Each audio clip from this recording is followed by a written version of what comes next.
ஈரானில் உள்ள ஹோர்முஸ் நீரிணை வழியாக செல்வதற்காக தற்போது காத்திருக்கும் மலேசிய கப்பல்களுக்கு பாதுகாப்பு அளிக்க எந்தவொரு ராணுவ வசதிகள் அல்லது பாதுகாப்பு படைகள் ஏற்பாடு செய்யப்படவில்லை.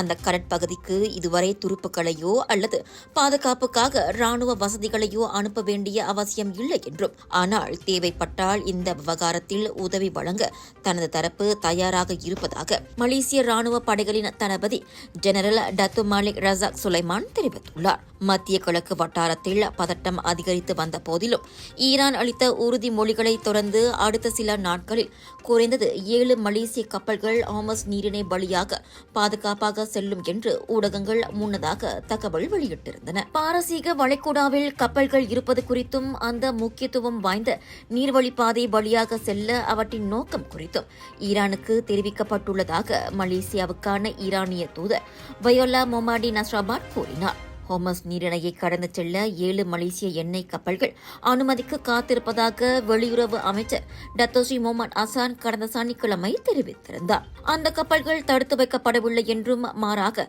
தங்கள் பயணத்தை தொடர ஒரு பாதுகாப்பான நேரத்திற்காகவும் அதிகாரப்பூர்வ சமிக்ஞைக்காகவும் காத்திருப்பதாகவும் அவர் சுட்டிக்காட்டியிருந்தார்.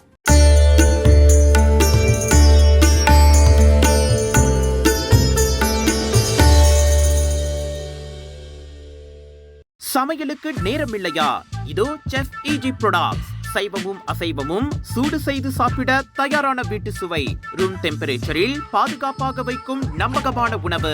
எந்த ரசாயனமும் இல்லை, எந்த பதப்படுத்தும் மருந்தும் இல்லை. ஷாப்பி, லசாடா, டிக்டாக் எங்களின் அதிகாரப்பூர்வ அகப்பக்கத்தில் இன்றை வாங்குங்கள். செஃப் ஈஜி ப்ராடக்ட்ஸ், வீட்டு சுவை உங்கள் ஓட்டத்தில்.